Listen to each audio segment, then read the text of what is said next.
Today I'd like to talk a little bit about one particular aspect of space entrepreneurship, something that is very important, safety. And in particular, try to answer the question, how safe is safe enough? But before I do that, I thought a little bit of background might help. First of all, let me answer a question that some of you may be asking yourselves, well, why is the FAA involved in space anyway? And the answer to that is, if you look at the entire space program that we have in this country today, there's really three different sectors. The civil sector led by NASA, which has included operations of the space shuttle and the space station and all the great exploration activities that are underway. The military sector is led by the Air Force, and that includes the launch of defense communication satellites and the GPS navigation network and a number of different sensors and other systems that are designed to support our national security. And then there's the commercial sector, which is pretty much everything else, including the launch of telecommunications satellites, direct broadcast TV, Earth resources, and the recent interest in space tourism. Now, the commercial sector really had its official start back in 1984.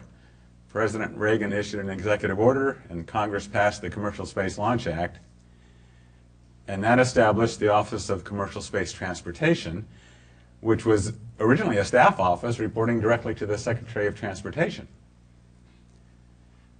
Later on, in the mid-1990s, the office was moved over to the FAA, and today we're one of the four lines of business, as we call it, along with aviation safety, the airports office, and the air traffic organization. We've got a twofold mission. First of all, to ensure public safety during commercial launch and reentry activities.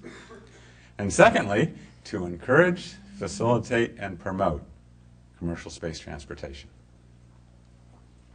Now, one of the most important tools that we have in order to carry out our safety responsibilities is the requirement under U.S. law for any citizen or entity that wants to conduct the launch of a launch vehicle anywhere in the world to have a license from our office. And the only exception to that requirement is for launches that are being conducted by and for the government. So NASA did not need a license to operate the space shuttle. The Air Force does not need a license when they are carrying out the launch of their missions. But anybody else, big or small, old or new, does need to work with us. Altogether, there's been more than 200 FAA licensed launches over the last 25 years, and all of those have been completed without any fatalities, serious injuries, or significant property damage to the uninvolved public. So that's the kind of safety record we want to keep intact going forward. Now, we have a number of different kinds of operations that we oversee, including launches from the ground, from the air, from the sea. We deal with both expendable and reusable launch vehicles. We handle both suborbital and orbital launches. We also oversee the operations of launch sites, sometimes called spaceports. On this map, you can see some of those locations. So this is the ones shown in blue that have an FAA license. And there's different kinds of spaceports. There's not just one size fits all.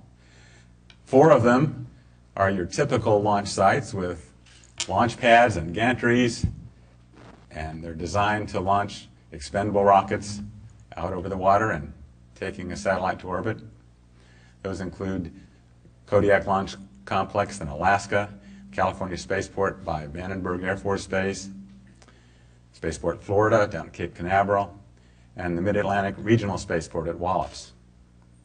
But there are also 4 different kinds of spaceports that are becoming more popular, and these have runways and hangars.